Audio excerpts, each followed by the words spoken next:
doing a little relaunch of the Canna We Talk Now podcast for 2024. Unlike my glasses are a demonstration, a little ironic metaphor for where Irish drug policy continues to wallow.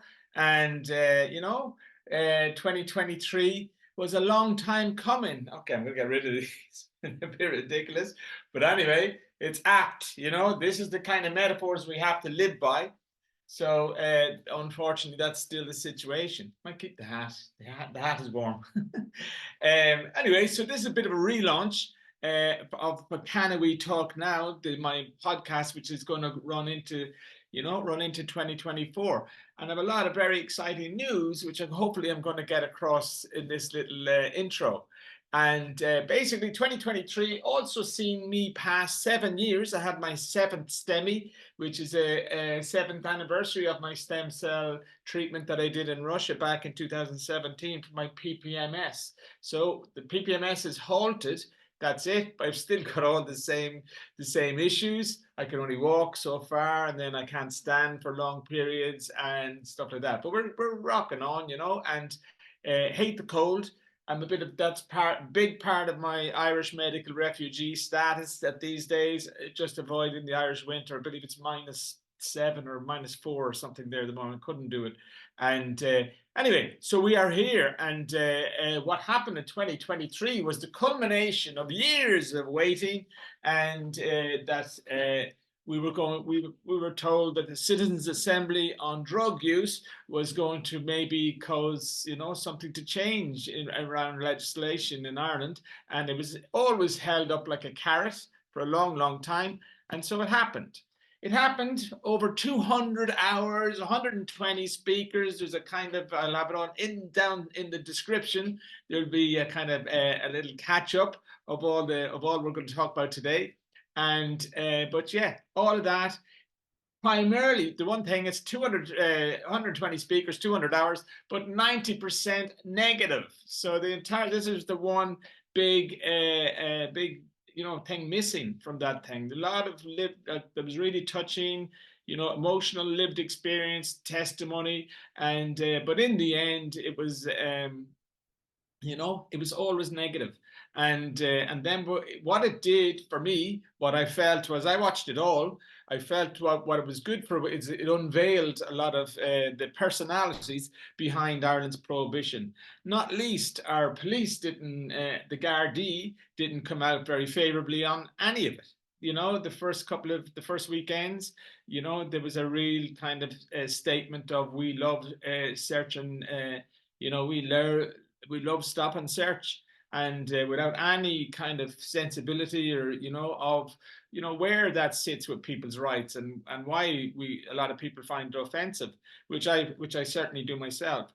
And this is where a lot of the incrimination. I mean, it's the front line of prohibition, is this ability for people to stop and search. Cron had a report in the Citizens' Assembly where delivered brilliantly by Graham from Cron, where he had an infographic of what's going on with stop and search.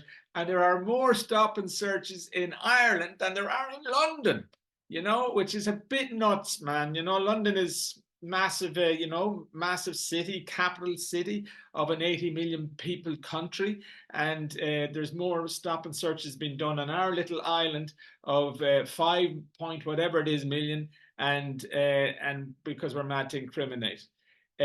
On that, Aidan O'Riordan stood up in the Dáil only a couple of weeks ago, about a fortnight ago, and announced that there were 6,200 to 6,400 people that had been done for personal use. This was one of the things that was categorically said by the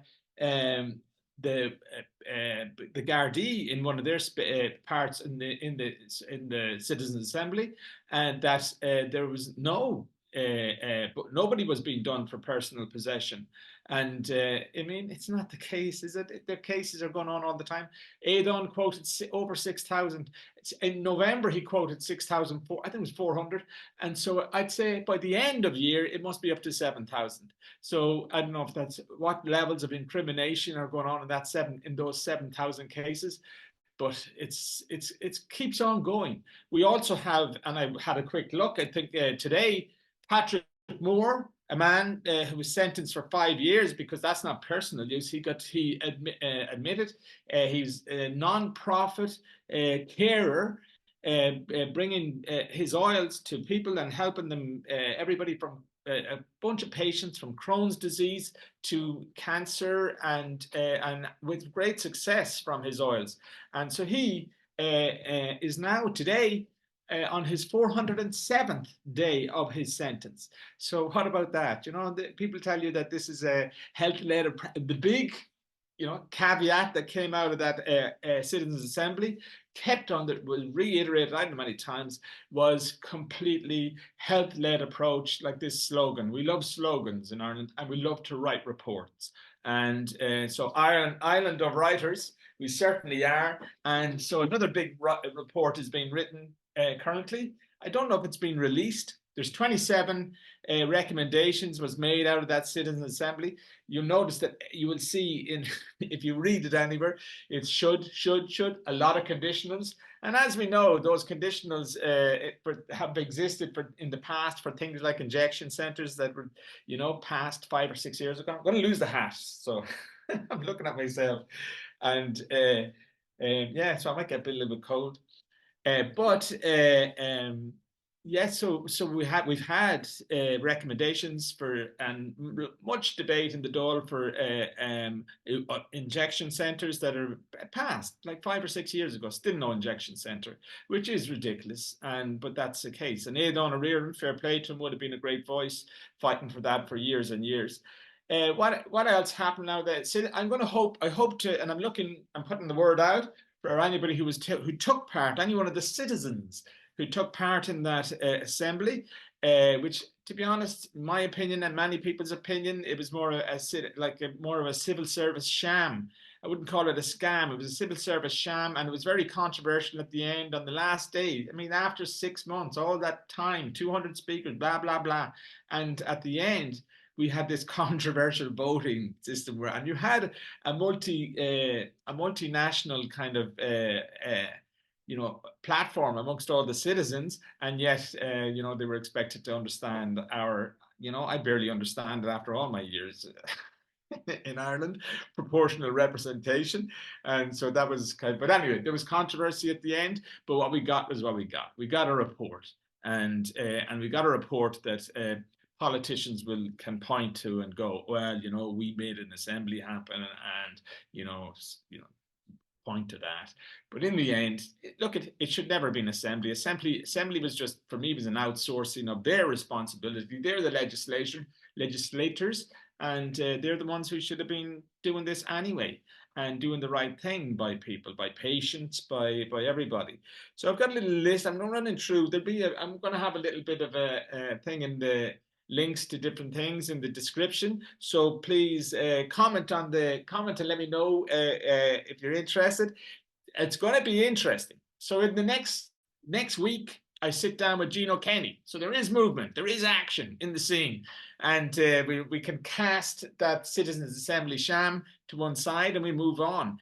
And Gino Kenny, the irrepressible Gino Kenny, who's you know, he's the biggest pain in the arse to the government in the Dáil, constantly coming up with that old cannabis shite, you know. And so Gino's done it again, and fair play to him. He's put another bill under their nose, and at this time it's a pretty simple Decrim bill, you know. And he's looking to Decrim 7. It's the bill. I'll put a link to in below. He's looking to Decrim up to 7 grams and for personal use. And okay, any move forward is a move forward. And Gino, to be honest, you know, to his credit, in 2016, and in my talk next week, I will ask him about, look, what happened, you know, to that bill. 2016 was the one that gave us the MCAP, the limited MCAP that nobody feels is fit for purpose, so restrictive, all of the too few conditions, because you only got 3. One of them is MS. At the top of the list is MS. I've got MS, but I don't qualify because I don't have spasticity. What I have is chronic pain. and I could badly do it. I'm in Barcelona because as a refugee, because I can't grow for myself, I can't self-medicate in Ireland legally, and that's why we have to go to foreign climes to get rid of it. So Gino's bill is a big thing. Next week I'll be talking to Gino on my Irish Canna Clinic Twitter account. I always ask if anybody wants to kind of I'm going to pitch for questions to ask Gino on the bill. And if people are interested, then hit up the Irish Canna Clinic Twitter account, X account, my God, and then we'll take it. We'll make sure he's asked.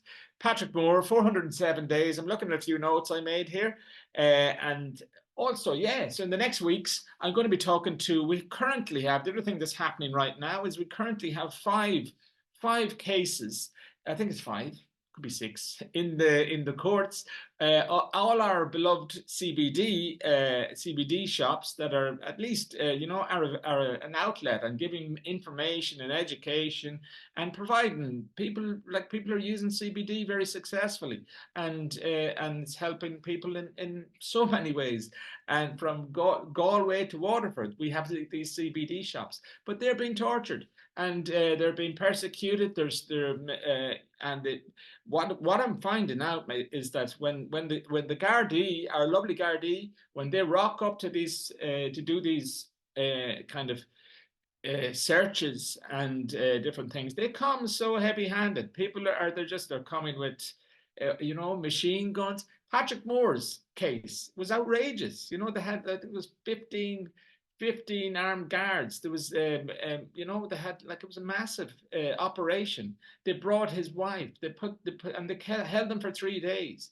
And you should watch Patrick Moore's talk a little while ago. He did, and it's incredible what the people are being put through. So are CBD shops, family businesses, being tortured, and they're going in heavy-handed into what are, if you take Little Collins, for example, who I'll be talking with JP in the next while, and go in, and he's got a young lady. Congratulations, JP. That family have had a child, but there was a couple of issues along the way. So that induced by the stress that people are put under with this prohibition that everybody has to suffer. Martin Condon from Martin's World. Best of luck to Martin. Big shout out. Martin has been if you follow Martin's World, which you should be doing, and Martin has been in court, and he's been going through it. He's kind of he says he's prepared to go to jail. Nobody should go to jail for this thing. But Martin is kind of going to threaten to be put in jail for a joint of CBD that he submitted himself into the police station as an act of civil disobedience. So these are all actions that are going on, and Relief, the shop that's down there in Waterford, they paid his graciously paid his fine on the day. They kept him out of jail, which was in the week of Christmas. This was like December. I forget what it was like 4 days before Christmas, and a young family. I had them all there, and come on, it's just insane what's happening with this.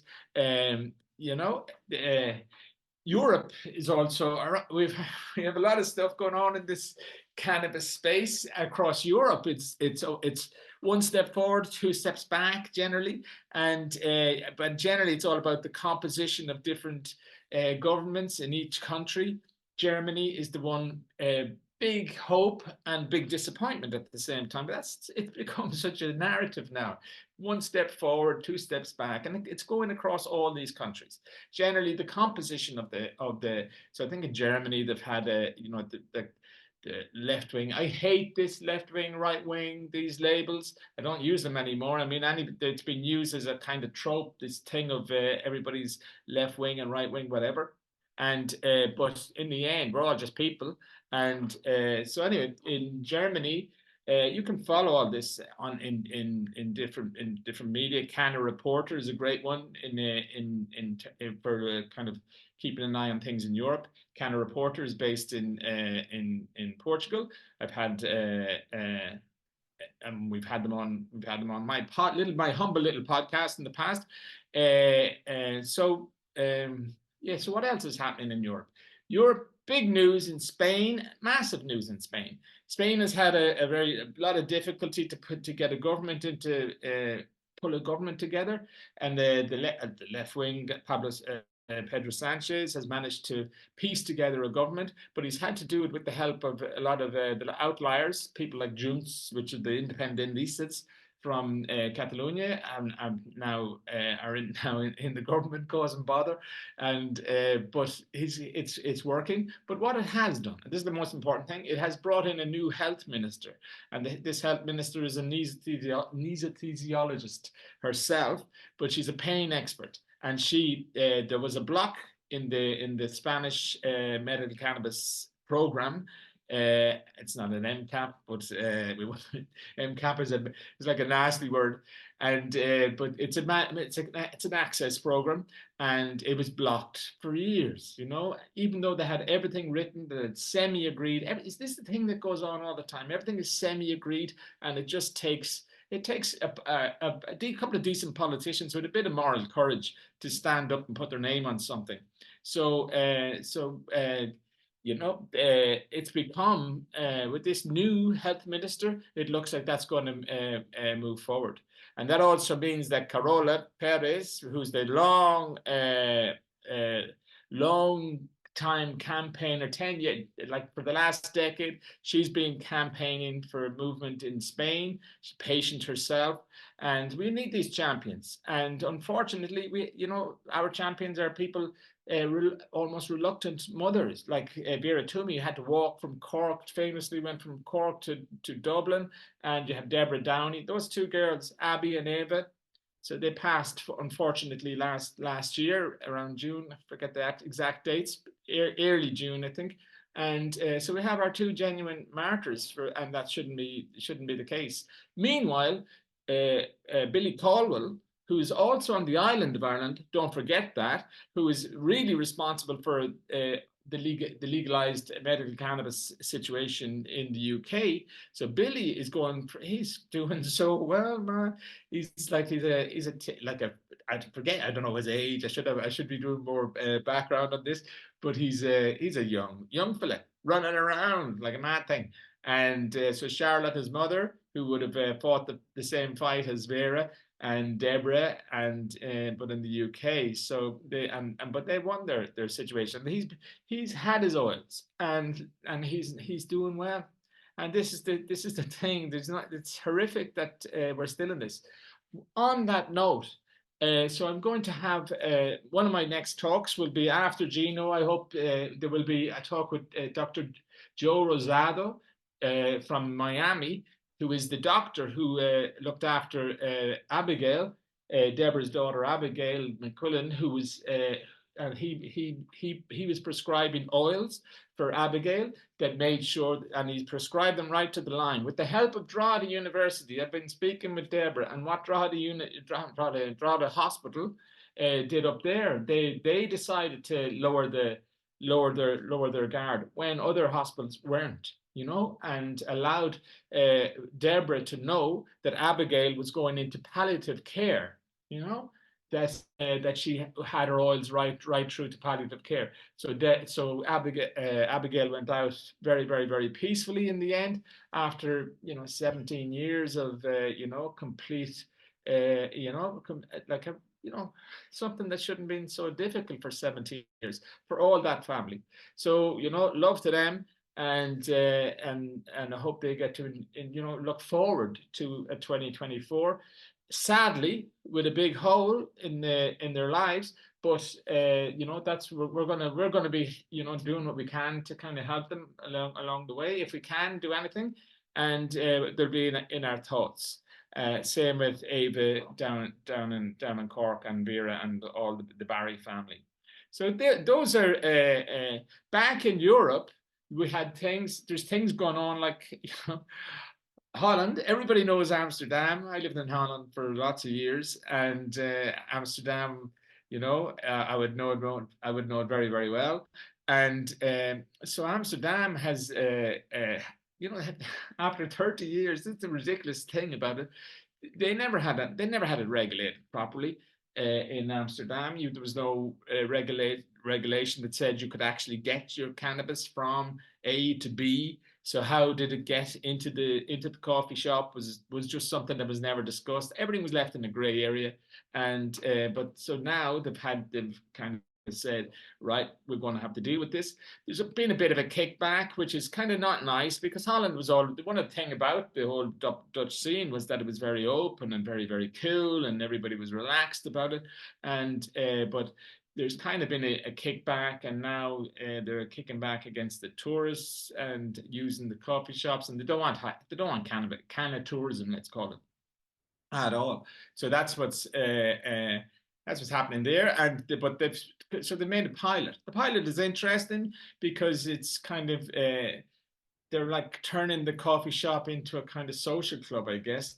And but they have the structure, and they're allowing them to cultivate in Holland legally, and so people can buy legally. And apparently, it's as cheap for the shops because all these things have to be viable, or they don't work.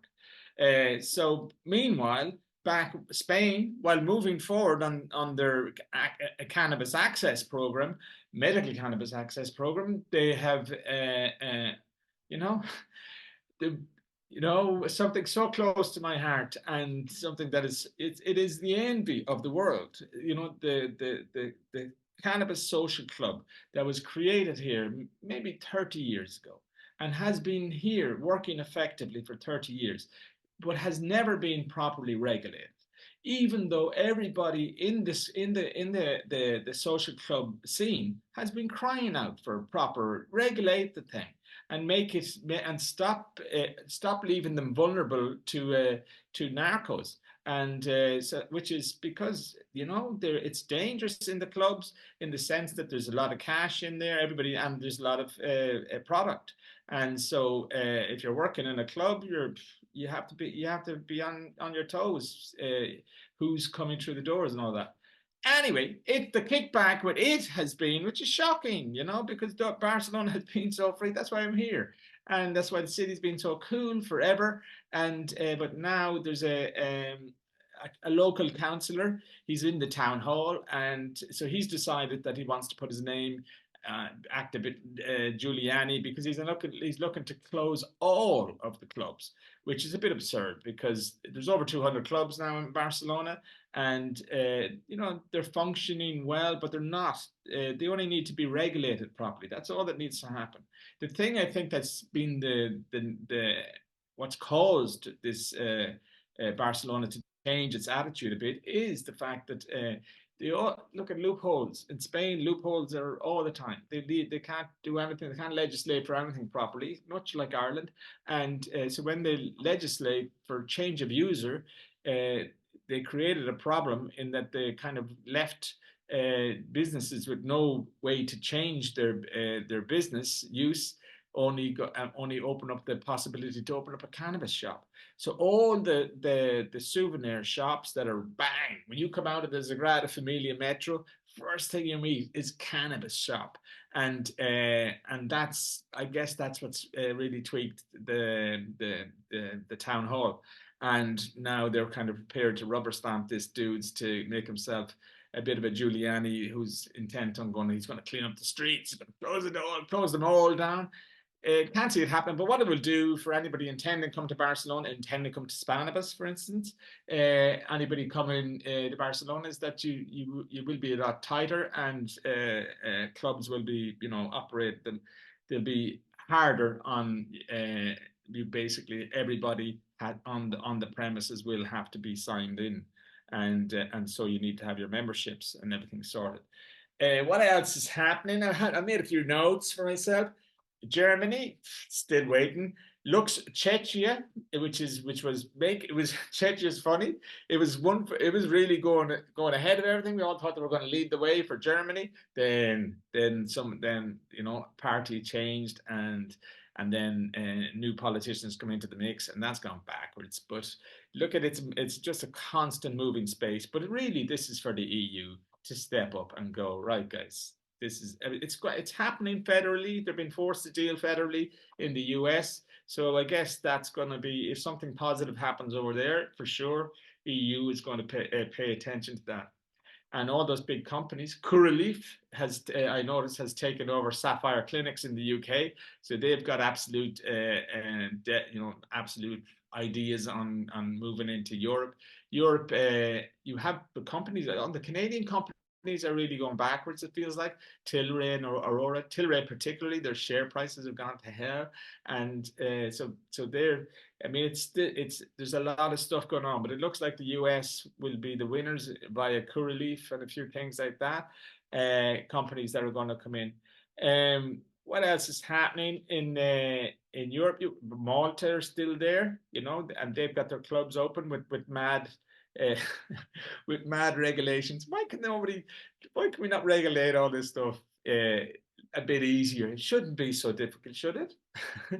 And so for my part, then my 2024, I've got a bit of a plan, and because you just go into year after year of thinking nothing's going to happen, we're hoping that Gino's bill will at least smoke out. Sorry for the pun, but at least smoke out some, TDs will cross the aisles, and support his bill and stop criminalizing people. I mean, that's the critical thing for me. It's if I'm an activist in any regard, it's about that. I was nearly criminalized when I was very young. And I've done a lot of things with the SSDP and stuff like that. And it's about that. It's about, I was a victim of a stop, and I say victim of a stop and search at a music festival, and that was 35 years ago. We haven't moved. 35 years, nothing has changed. 35 years. Still here, So it's hard to kind of pick up and be positive every year. Anyway, this year, 2024, I'm all about positivity, and so in the very soon short term, I'm going to unleash plans for an amazing project. I'm an event manager, so we do events, and so I had a thing on that I wanted to do for some time. It's called the Irish Canna Fringe. And it's built around the idea of the Edinburgh Fringe, which, if anybody knows it, is a 3-week festival of. But the principles of the Edinburgh Festival is that it's an open invitational festival. And what an open invitational festival means is that you don't need anything. It's pure democratic. You just need to rock up to Edinburgh. If you have a show, you make your show, you write your show, you do it as well as you can, and you rock up to Edinburgh. It's your responsibility. Your own marketing is your responsibility. Everything you just got to get yourself a venue. There'll be small supports from the Fringe, but in the end, it's down to yourself. So taking that idea, I've decided that I want to make an Irish Canna Fringe. So this is a call to all our artists, and we had a bit of a black year for artists last year, losing poor old Shane and Sinead, and who wouldn't have been opposed to the odd joint, let's say. But so this Canna Fringe it's open to every artist. So whether you're into meditation, whether you're into if you're a street musician, a street artist, wherever your art takes place, and if it has a Canna edge to it, then we'd love for you to be part of this. The idea is to create a grassroots. We have to keep going with grassroots. If we're ever going to move anything in this space, we just go to the next thing, the next citizens assembly, the next thing, and nothing happens with our politicians. Nothing, it seems, to move them. And so I'll have details of that coming out in the next weeks, and next 2 weeks or 3 weeks. So please share, keep sharing, subscribe again to this channel. But as we put out that information, there'll be places where you can get involved. It will be, I'm going to have to crowdfund it, and so there'll be ways of getting involved in each event, and then we're looking for people right across the country, 32 counties, you know, and because this, despite the fact that we have 2 jurisdictions, one where people are, you know, all on private prescriptions, and the other just has nothing, you know, is getting criminalized, then this has to end simply. So the hope is that we kind of just keep putting attention on it in a positive light, so that politicians can't push it aside, going, "No, you're all far right, you're all this, you're that, blah blah blah," which is a joke at the moment. So so that's my plans for the next year. It will run the Canna Fringe. I intend to kick off on April the 10th. It has dates. And kick off on April the 10th with a commemoration for the great Howard Marks, and involving a few people who were involved in his different events in Ireland, and also bringing, and the idea would be to bring in some big international heavy hitters. I also want to maybe get a few bit of movies going in, and so anybody, if you're a venue or if you're an artist and you want to get involved in any way, please get in contact. You can contact me directly, Stephen at irishcannaclinic.com, and we're only about you know, empowering people. It's only about you know, this is patients that I still get contacted by patients all the time, looking for information, and that's really the reason for this, and I hope, and I want to kind of keep it going well. So please have a great year, I guess. Tune in next for Gino, and let's get some support behind this bill. This is yet another possibility for people to move past the kind of slogans, the health-led approach, and move back. And Gino has a very simple bill. It's really just, you know, straight up decrim. Look, we'll get into it with Gino next week, and you can't miss that call. And there's going to be a bunch more coming after that are going to be just unmissable. So please subscribe, keep sharing, and you know, I'm desperate to try and get this channel up to 1,000 subscribers. Then it could monetize itself. Could you believe that? But at the moment, I'm broke paying for all this, and so I hope that in the future, in the very near future, that we get our subscribers up, and so keep sharing, keep spreading the word, and have a great 2024. You know, put on my glasses again. I hope to throw these out. We don't want these out next year. You know, get in the bin. You know, I'm here. Look at this. This is just happens to be there. Is my, you know, this is what this is about. Right to grow. You know, that's my medication for the last year, and you know, and well, Spannabis is coming. So Spannabis, anybody coming over? It's kicking off on Paddy's Day of all the days, and in Barcelona, I think it's the 22nd. Massive party. 30,000 people go to Spannabis. There's also, beyond the expo and all the kind of you know, all the seeds and everything, and the expo is great, but there's also, you know, there's music, there's arts, there's there's a lot of stuff in Spannabis. If you haven't been before, come on, gotta come. 17th of March, 3 or 4 days, and we have a big delegation coming over from Ireland. I'm organizing a bunch of stuff for a lot of people, so look at, you know, go to that. Book now, though, because, you know, Spannabis is popular with the Irish. Would you believe it? The Irish are traveling to go to cannabis fairs, you know, and prices will go up on the airlines. So how about that? It's like nobody is doing cannabis in Ireland, are they? Yeah, leave it to it, guys. Have a great year. Best of luck with everything. That's me done.